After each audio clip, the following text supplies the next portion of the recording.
Uppala KM സ്റ്റോറിൽ പണം എടുത്തോണ്ടായി ചെക്കൻ ഇന്നൊക്കെ മിസ്സായിട്ട് 10 ദിവസമായി. അപ്പൊ പൊരിക്കാര് മഞ്ചേശ്വരം പോലീസ് സ്റ്റേഷനും അതുപോലത്തെ കുമ്പള പോലീസ് സ്റ്റേഷനിലും MLA-ക്കും എല്ലാവർക്കും പരാതി കൊടുത്ത് ചെക്കൻ ഇന്ന് വരെ കിട്ടിയിട്ടില്ല.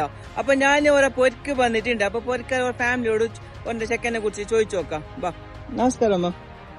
ನಿಮ್ಮ ಮಗ ಮಿಸ್ ಆಗಿ 10 ದಿನ ಆಯ್ತು ಅಂತ ಹೇಳ್ತಾ ಇದ್ರು, ಎಂತ ವಿಷಯ? ಅಂಗಡಿಗೆ ಅಂತ ಹೋಗಿದ್ದಾನೆ KM ಸ್ಟೋರ್ ಉಪ್ಪಲ.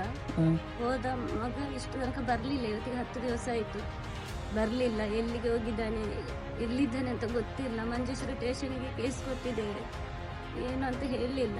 ಹುಡುಕ್ತಿದ್ದೇವೆ ಅಂತ ಅಷ್ಟೇ ಹೇಳ್ತಾರೆ, ಮತ್ತೇನು ಅಂತ ಹೇಳಲಿಲ್ಲ. MLA ಸರ್ ಎಲ್ಲ ಬಂದಿದ್ದಾರೆ, ಬಂದು ನೋಡ್ತೇವೆ ಹುಡುಕುತ್ತೇವೆ ಅಂತ ಅಷ್ಟೊಂದು ಹೇಳಿದ್ದಾರೆ. ಬೇರೆ ಏನು ಮಾಹಿತಿ ಸಿಗ್ಲಿಲ್ಲ ಇಷ್ಟು ತನಕ. ಎಲ್ಲಿದ್ದಿ ಮಗನೇ ಕೃತುಷ, ನೀನು ಎಲ್ಲಿದ್ರು ಸಹ ನಮ್ಮ ಮನೆಗೆ ಬಾ. ನೋಡು ನಿನ್ನ ಅಮ್ಮ ಎಷ್ಟು ದುಃಖದಲ್ಲಿದ್ದಾಳೆ, ಟೆನ್ಷನ್ ಆಗಿ. ನಿನ್ನ ತಂಗಿಯವರು, ತಮ್ಮ, ನಾನು, ನಿನ್ನಪ್ಪ ಎಲ್ಲಿ ಎಷ್ಟು ದಿನ ಆಯ್ತು, 10 ದಿವಸ ಆಯ್ತು ಇವತ್ತಿಗೆ. ಎಲ್ಲಿ ನಿನ್ನನ್ನು ಕಾಣಲಿಕ್ಕೆ ಸಿಗುದಿಲ್ಲ. ಒಂದು ಕರೆ ಆದ್ರೂ ನಿನ್ನದು ಬರಲಿಲ್ಲ. ಮೊಬೈಲ್ ಇತ್ತು, ನೀನು ಸ್ವಿಚ್ ಆಫ್ ಮಾಡಿದ್ಯಾ.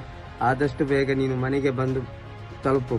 ಅಣ್ಣ ಎಲ್ಲಿದ್ರು ಕೂಡ ಮನೆಗೆ ಬೇಗ ಬಾ. ಅಮ್ಮ ಕೂಗ್ತಾ ಇರ್ತಾರೆ, ಹಾಗೂ ಅಮ್ಮ ಊಟ ಸರಿಯಾಗಿ ಮಾಡುದಿಲ್ಲ.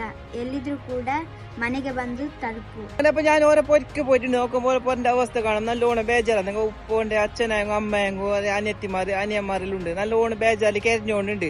അപ്പൊ നീ എവിടെയെങ്കിലും ഉണ്ടെങ്കിൽ പെട്ടെന്ന് പൊരിക്ക് പോയത് പൊരിക്കാര അവസ്ഥ കാണുമ്പോൾ നല്ലോണം ബേജാറാണ്.